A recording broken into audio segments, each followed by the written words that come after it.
welcome back to my channel. We're here today with the second disc of Taylor Swift's brand new studio album titled The Tortured Poets Department.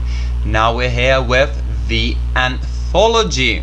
I have managed to stay somewhat away from everything regarding this part of the album, except that it is by Desna and not Antonov.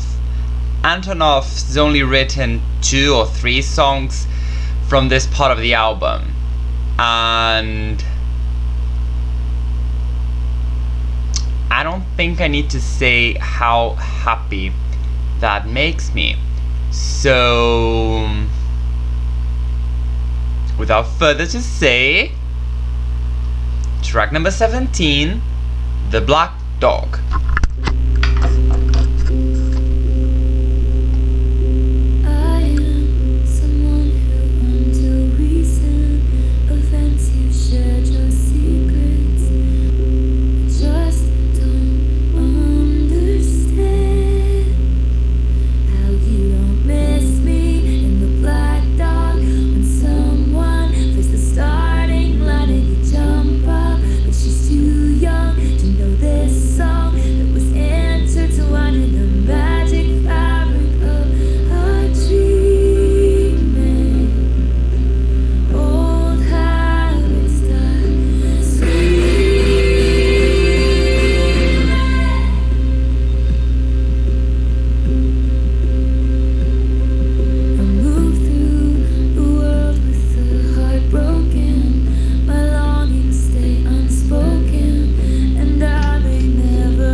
Oh, I like the switch up in the ending. Di screaming, but she whispered it. Oh, okay, but that's good.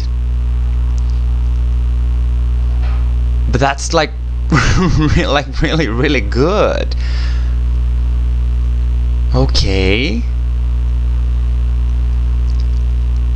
it's very different. It's much more in the Evermore, not even folklore, it's much more in the Evermore side of things.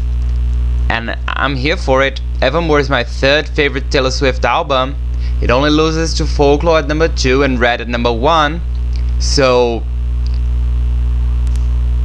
okay, next track, number 18, I'm gonna Get You Back.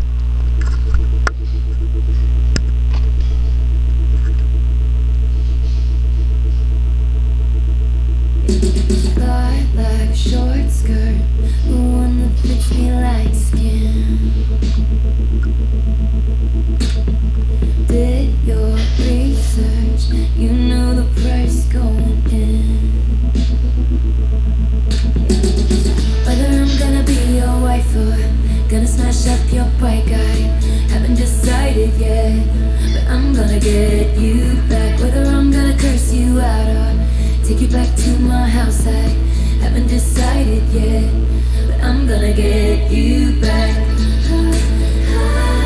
hear the whispers in your eyes on me.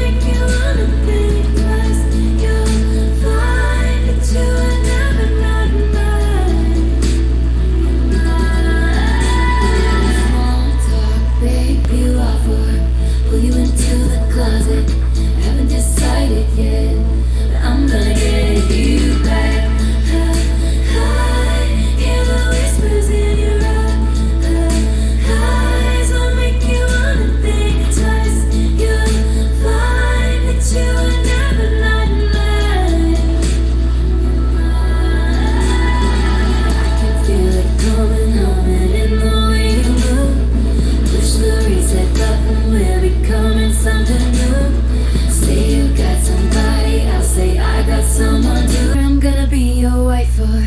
Gonna smash up your bike, I haven't decided yet, but I'm gonna get you back. Whether I'm gonna curse you out or take you back to my house, I haven't decided yet, but I'm gonna get you never mine.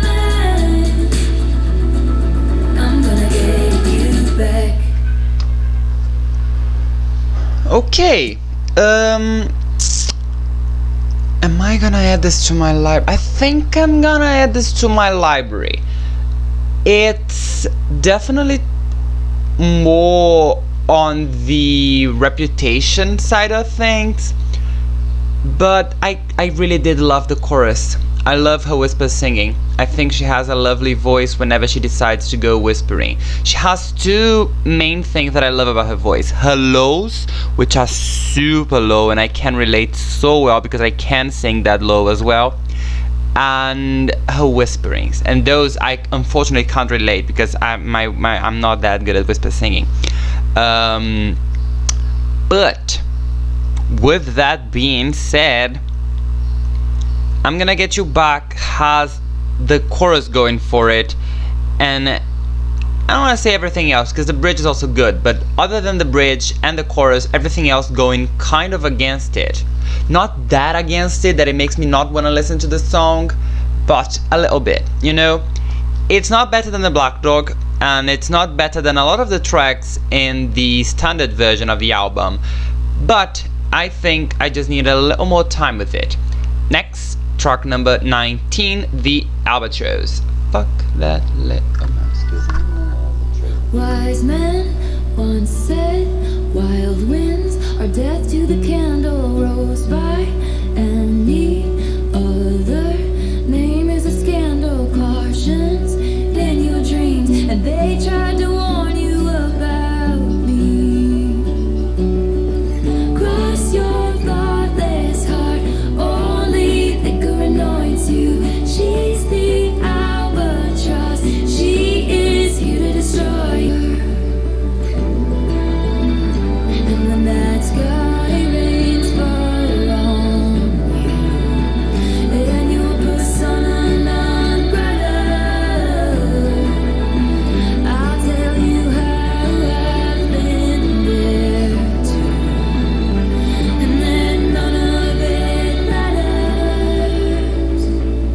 And I tried to warn you about them, so I crossed my thoughtless heart, spread my wings like a parachute.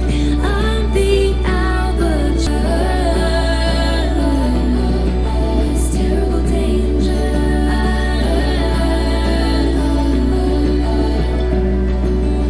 So cross your thoughtless heart.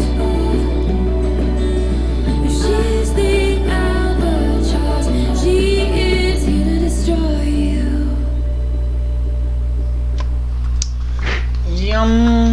I wasn't a huge fan of this one. I'll be quite honest with you guys. The Albatross, I don't know. There was something off about this one. I can't quite tell you why, but it's not that. It's not all that. I like the lyrics, I like the melodies. I particularly like the ending with the in the back. But I don't know if it's a time issue either. Probably. Next time I listen to this I'm gonna like it, but I don't know. Next track, Chloe or Sam or Sophia or Marcus. Name of children, I guess. Hologram stumbled into my apartment, hands in the hair of somebody in darkness, named Chloe or Sam or Sophia or Marcus, and I just watched it happen. If you wanna tear my world apart, just say you've always wondered. Turned me into an idea of sorts. You needed me, but you needed drugs more than I could. And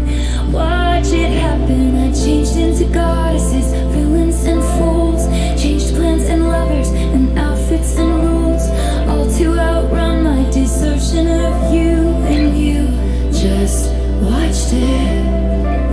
If you wanna break my cold, cold heart, just say wild horses, cooler in theory, but not if you force it to be. It just didn't happen. So if you wanna break my cold, cold heart, say you loved me.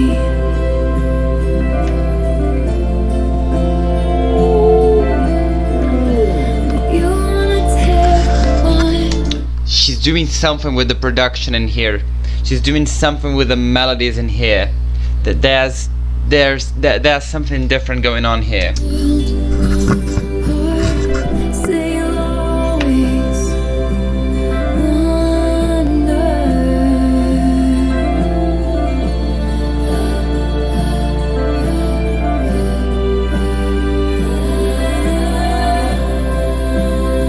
'Cause I wonder,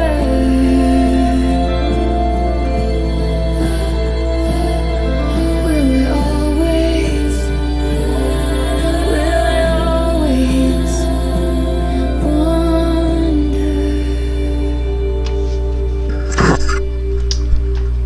Yeah, that's a good one.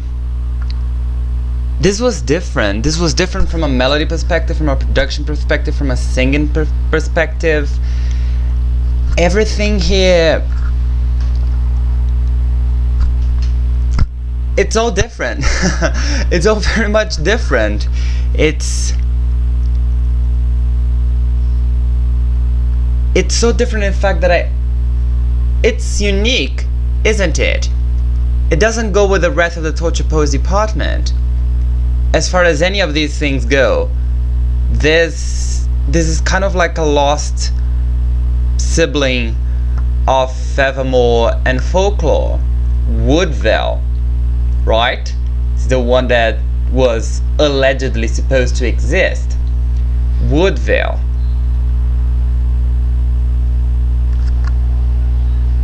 I mean, as someone who has Folklore and Evermore at the second and third most liked Taylor Swift album, listen, I can't complain. I can't complain if the next 11 tracks we hear are like this. So let's go. Track number 21, How Did It End?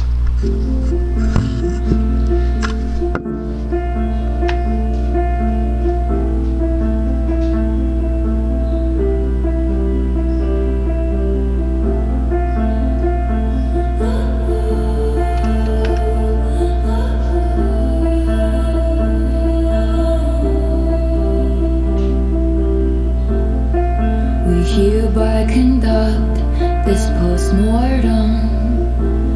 He was a hothouse flower to my outdoorsman. We learned the right steps to different dances and fell victim to interlopers' glances.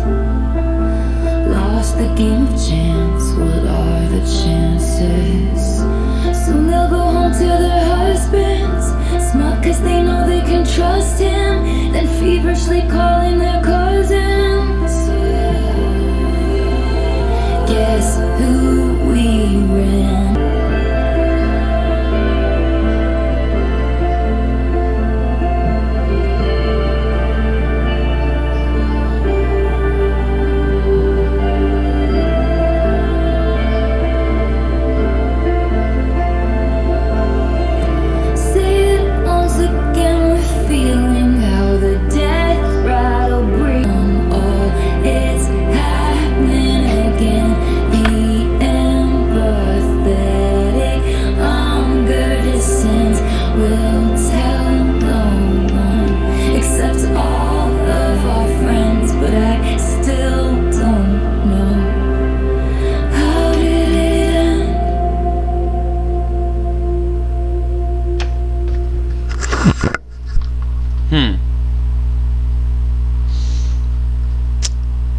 Okay, so a little piano ballad. I'm sorry, I don't have much to say about this one actually. It's not bad, I just didn't like it. It's just probably a skip, in my opinion. I can see why it would be people's favorite. It's not my favorite. So here's hoping the next ones are. Track number 22. 22. Ooh. So High School.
I like this one. I've added it to my library like 40 seconds ago.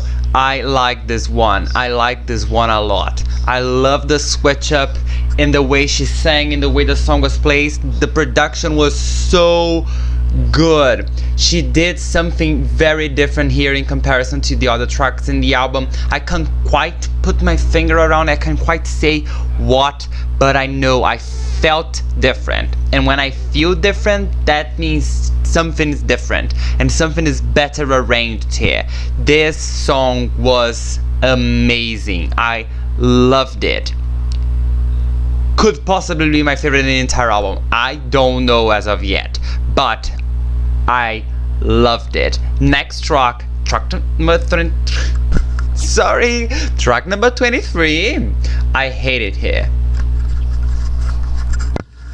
Quick, tell me something awful, like you are a poet, trapped inside the body of a finance guy. Tell me all your secrets, all you'll ever be is my eternal consolation prize.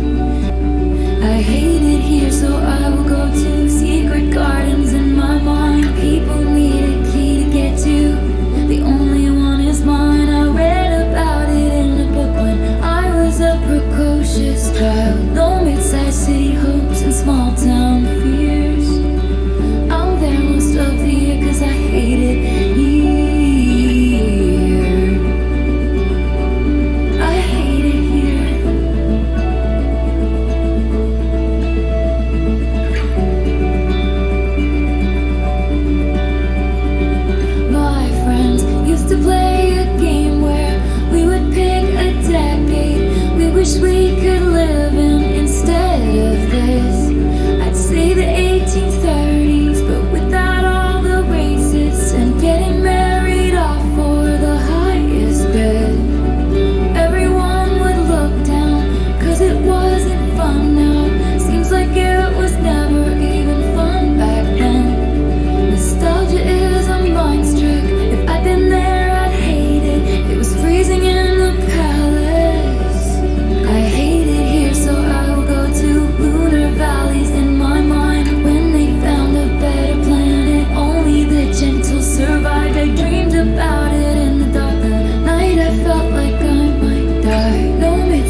The lyrics here, they did the closest of to hurting me that any other song in this album has.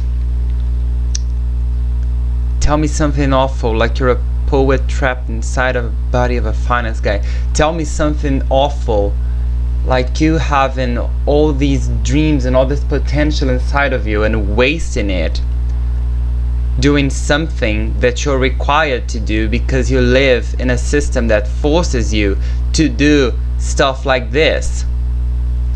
That no matter which decade, which time, which moment you go to in time, there will always be something wrong, something bad. Even if you go back, predate that system, you're gonna find shitty things. You could go 200 years in the past and it won't be good,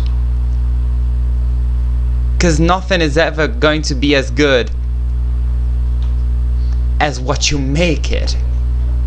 Is your fantasies, what she says up there. When you go up, she goes up her fantasies and she loves it there because she hates it here. What she imagines, what she has inside her mind, mind you, she's a poet, what she envisions is so great that everything else around her pales in comparison.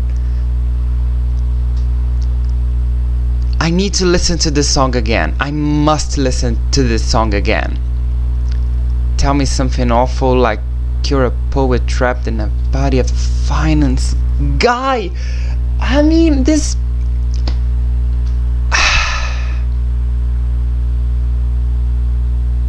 I won't make it past this one so quickly. I really won't. I really won't make it past this one so quickly. Holy fucking shit. Track number 24, Thank You, Amy. K.I.M.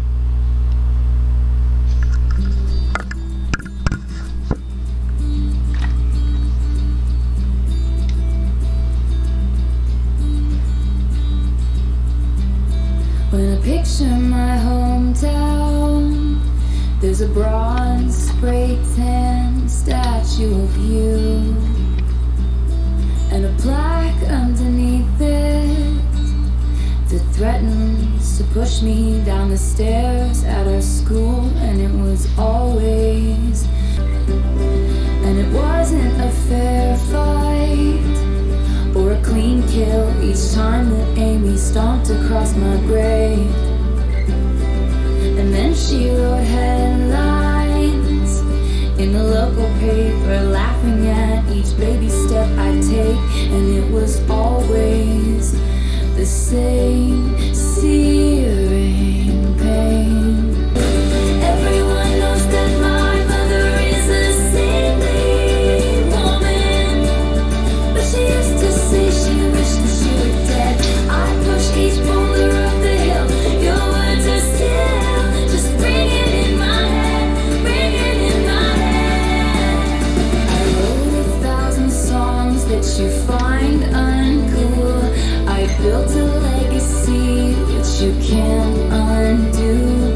But when I count the scars, there's a moment of truth that there wouldn't be this if there hadn't been you.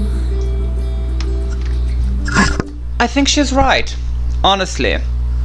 I don't want to say, I don't think it goes in the way that Kanye phrased it, like he made her famous. I don't think that's true at all, and a lot of people seem to think that's true, but y'all are forgetting he interrupted her acceptance speech of an award that was fan voted in one of the major award shows, one of the major televised award shows.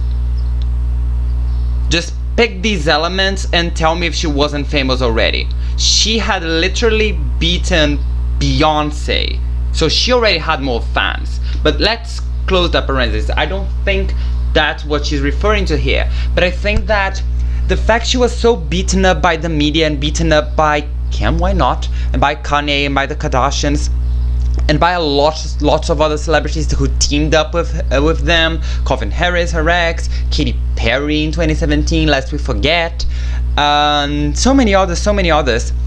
And she still managed to not only overcome it, but to double and now triple her success. She's achieving numbers that she never has, even before the whole situation. And I feel like the fact that she was very clearly a victim without even playing the victim. She never once said she was a victim. We just knew she was a victim because the full call came out and everybody knew that they had altered the conversation to frame her as the villain when she really was a victim. And this has created a sense of unity around her that strengthened the fan base. And then Scooter Braun went and did it again. He tried to go against her. Maybe he shouldn't. It's kind of like invading Russia. Napoleon did it, he fucked up. Then Hitler did it, and he fucked up. You just don't invade Russia. You just don't mess with Taylor Swift. It happened once, she made it through. It happened twice, she also made it through. So when she says here, there's a moment of truth that there wouldn't be this if there hadn't been you. Yes, because the fact she was beaten up caused people and fans mostly to react to it and to strengthen the grip around her. And then Scooter Braun did it again, and people once again strengthened the grip yet again. And I think these are the main reasons why she's achieving what she's achieving now. Not that she owes them this exactly, but that it was a wake-up call to the fans to defend their artists and to stick with their artists, because you never know what might happen to them. Not many fan bases have that going. Not many artists go through as sudden and as quick a change, or more than one change, in their career as Taylor does. Between being attacked by the media in 2016 and losing their entire or most of their discography in 2019, 2020, in just 2 to 3 years, that's something I think is entirely particular to Taylor Swift. I don't think any other artist has experienced this much of a roller coaster while being at the peak of her career, because we are talking about 1 year after the most successful release of her career thus far, which had been 1989. I don't think that happens all the time. I don't think that ever happened, actually. So I can see why Taylor Swift is saying that there's a moment of truth, that there wouldn't been this right now, this moment, if there hadn't been you. Because I think she's right.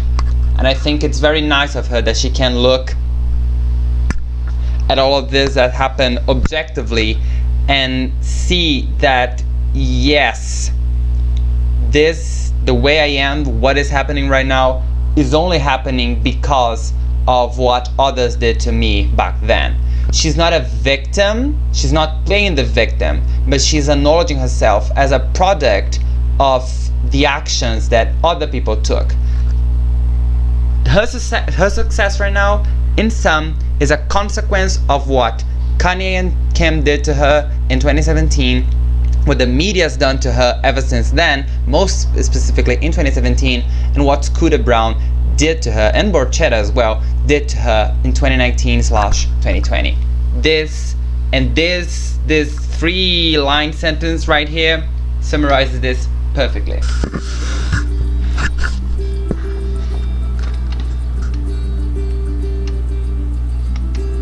And maybe you've reframed it, and in your mind you never beat my spirit black and blue. Yeah, just bring it in my head, bring it in my head. Thank you, Amy. Thank you, Amy.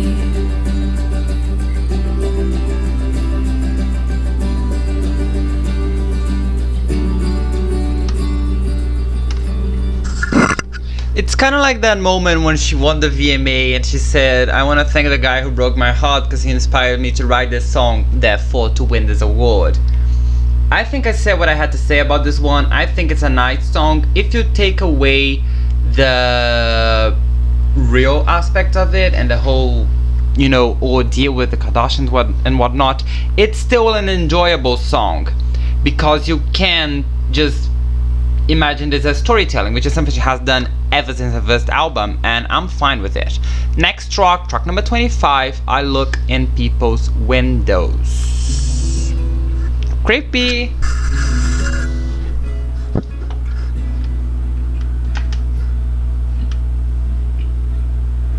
I had died the tiniest death.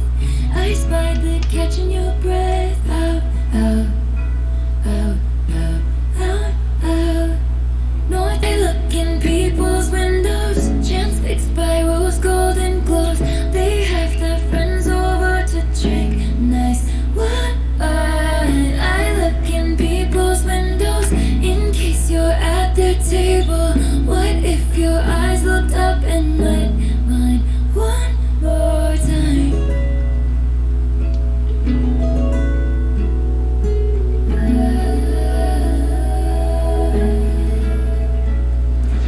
You had stopped and tilted your head. Does it feel alright to not know me? I'm addicted to the if only. So I look in people's windows like I'm some deranged weirdo. I attend Christmas parties from outside. I look in people's windows in case you're at their table. What if your eyes looked up and met mine one more time? Wow, that's really short, 2 minutes and 11 seconds. Is it the new shortest song in her career? I think so. I think it might be shorter than Now That We Don't Talk. Anyway, I like this one. I thought the production was very exquisite, actually. Who produced this? Well, Antonov, but Patrick Berger. That's news. I don't know who he is, but I think Taylor should collab with him more often. There was so many different elements going on in the production that I thought it really created an unique atmosphere within the song, and I loved it personally. Next track number 26, The Prophecy.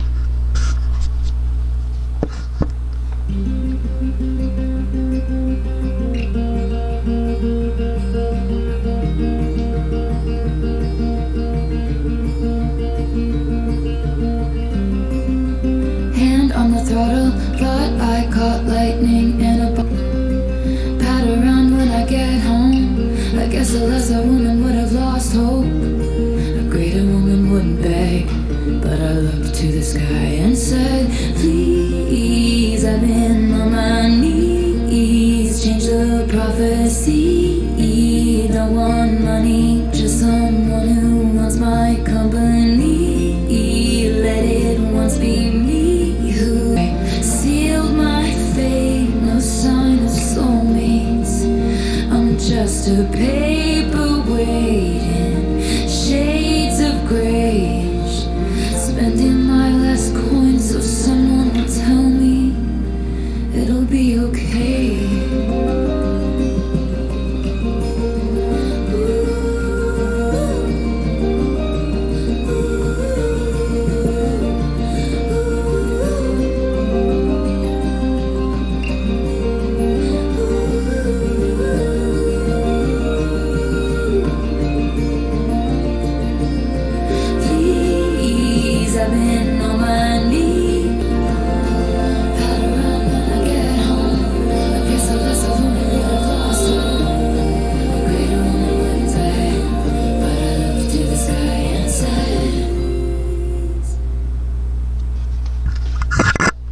I like mostly the production in this one, especially when the strings come in and she's just kind of like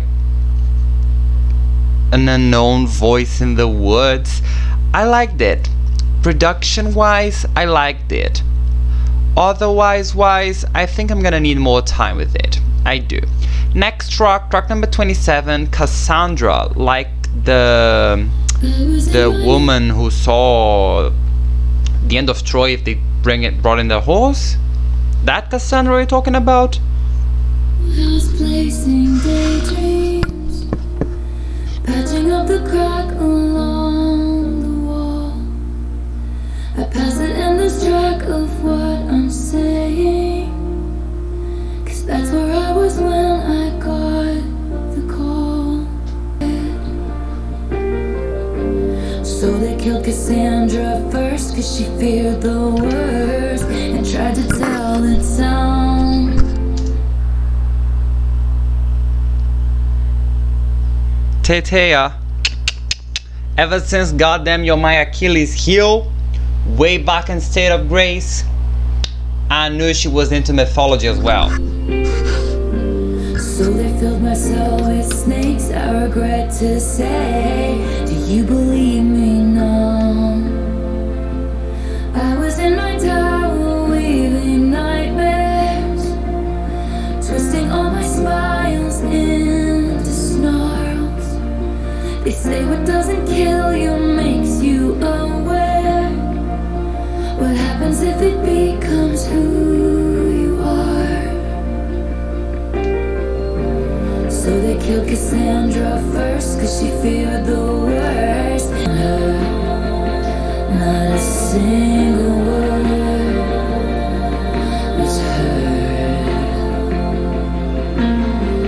When the first storm is screaming, in the streets there's a raging riot. When it's burn the bitch, they're shrieking. When the truth comes out, it's quiet. It's so quiet. I see. So she basically drew a parallel between the downfall of her career and the downfall of Troy, and the position she was in with the position of Cassandra, knowing the truth but not being able to say the truth, because when you do say the truth, people accuse you of not saying the truth. And then exactly word per word, as she said in the end, when it's burn the bitch, they're shrieking. When the truth comes out, it's quiet. It's so quiet. They all have a lot of shit to say against her when she was facing it, but when the truth came out, not a single fucking mouth raised a sorry to her. I liked it. Lyrically, I liked it. I liked that she managed to find a counterpart 10,000 years ago or so. I don't know, I don't remember when was the War of Troy actually. I mean, it may not even have happened, people don't know if Troy exists or not, but it was, if the Iliad is from the 11th century BC, that's it, right? 11th century BC. It was 4,000 years ago, 3,000 years ago, something like that. Yeah. All that just to say, I really liked it lyrically. I'm gonna add this to my library. Next track number 28, Peter.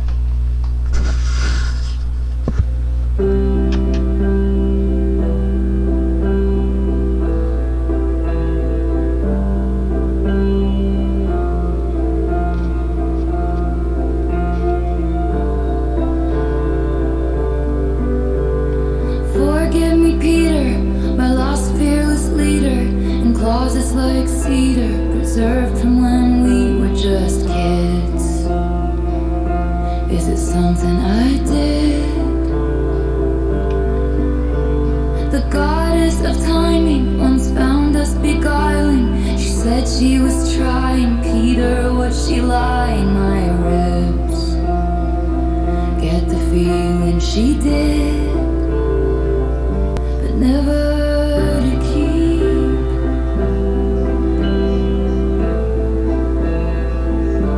Never to keep.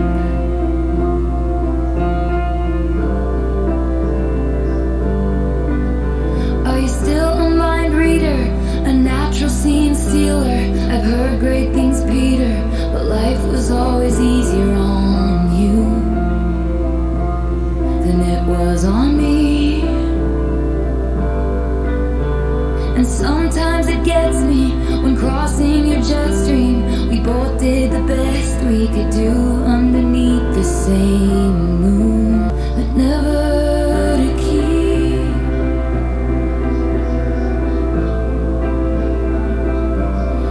Never to keep.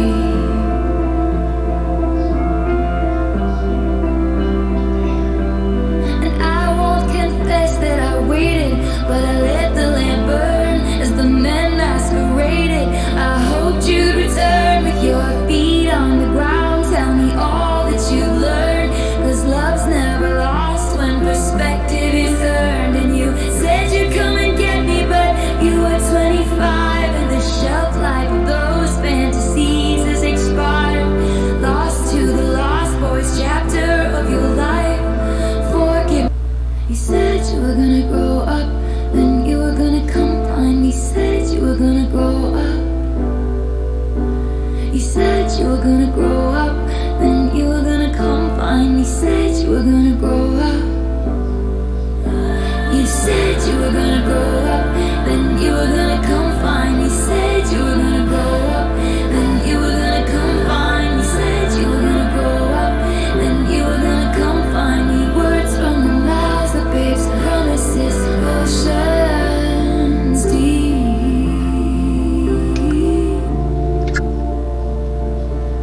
but never to keep.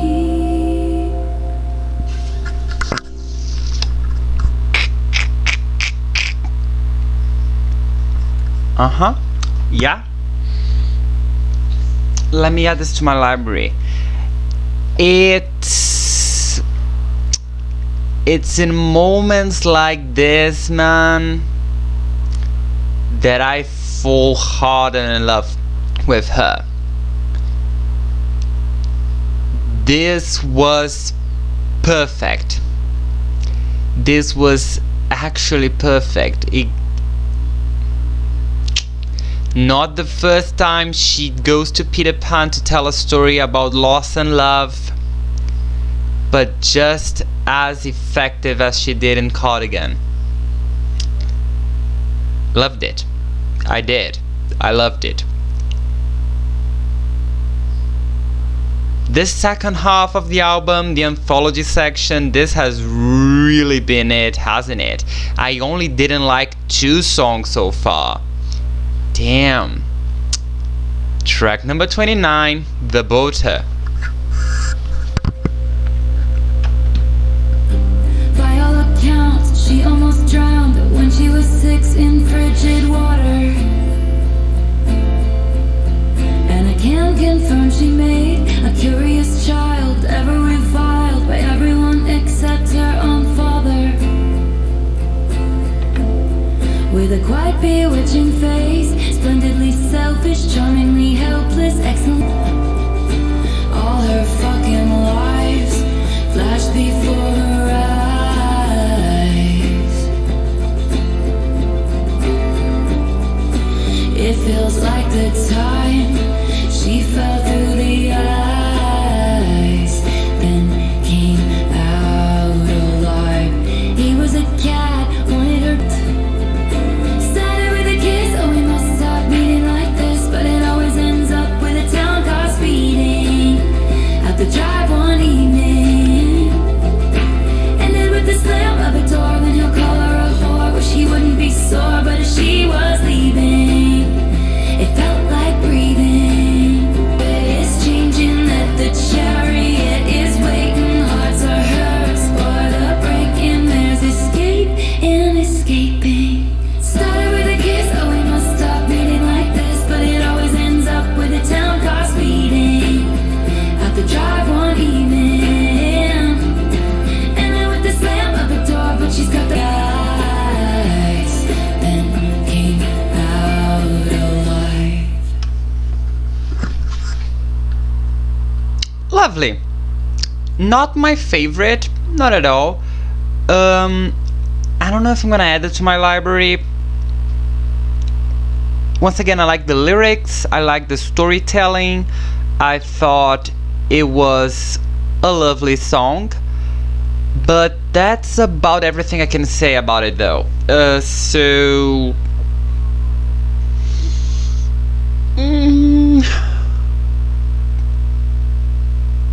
Yeah, next track number 30, Robin.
Okay, this is another example, just like the Bota. I don't think it's a bad song.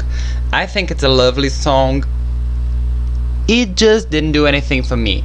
The lyrics, they told a story. I was a fan of the story, but it didn't evoke emotions in me, not the way Peter, for instance, did, and I didn't find the same level of geniusness as Cassandra, for instance.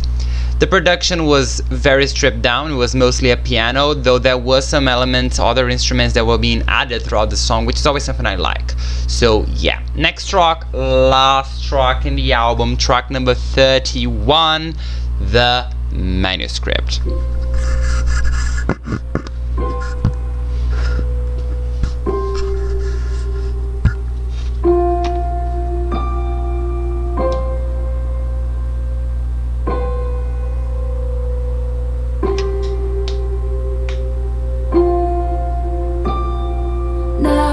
She rereads the manuscript of the entire torrid affair. They compared their licenses. He said, I'm not a donor, but I'd give you my heart if you needed it. She rolled her eyes and said, you're a professional. He said, no, just a good Samaritan. He said that if the sex was half as good as the conversation was, soon they'd be pushing strollers, but soon it was over.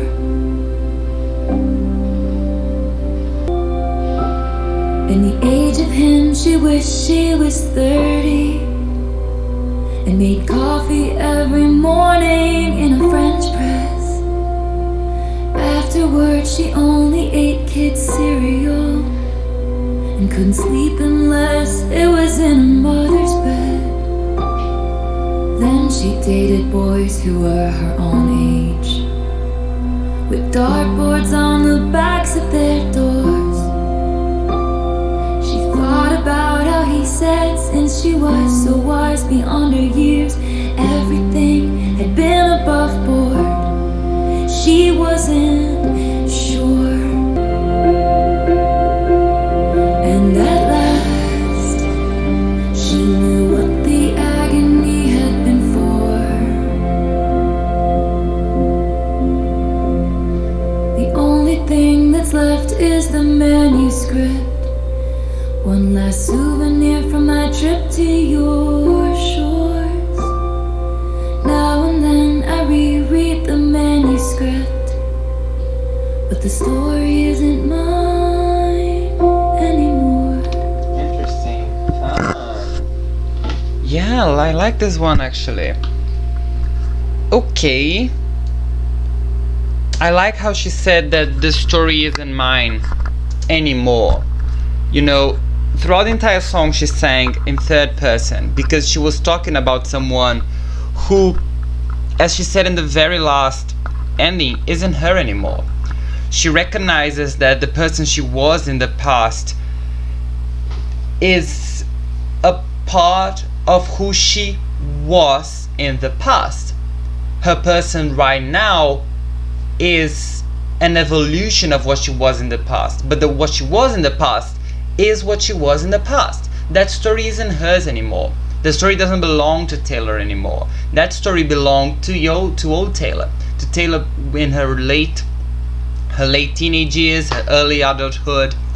She's singing about someone who was in their 30s. So I think this song might be to John Mayer, which is an interesting thing to think, because Would've, Could've, Should've was in Midnight, and it was also a song about John Mayer.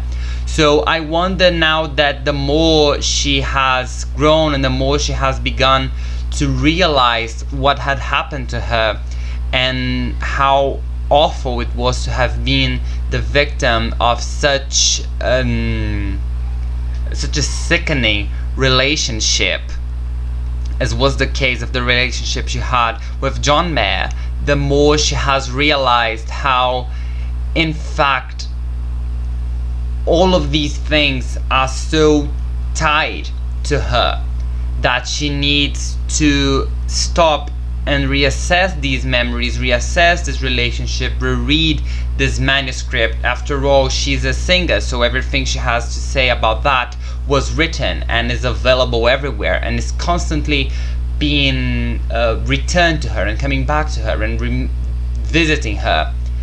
And by doing this, by reassessing these memories, by rereading this manuscript, and by refeeling how she felt back then, she can be sure that it's not hers anymore, that what she is nowadays is not what she was back then, and that those years, horrible as they might have been, passed, and that the person she is now is not the person she was. It's a reflection of the person she was, and she can't possibly ever change that because she can't go back in time, but she can understand that that is that, this is this, and she is this. She's no longer that, and that's past it. And I think that's a lovely attitude to take. With that being said, let's do a count, shall we? 1, 2, 3, 4, 5, 6, 7, 8, 9, 10 out of 15. This is a much better result than the 7 out of 16 we had in the first part. At the ending of my Tortured Poets Department video, I said that I thought it was about time that Jack took a stroll around the garden and left Taylor to work with other producers, namely Aaron Dessner.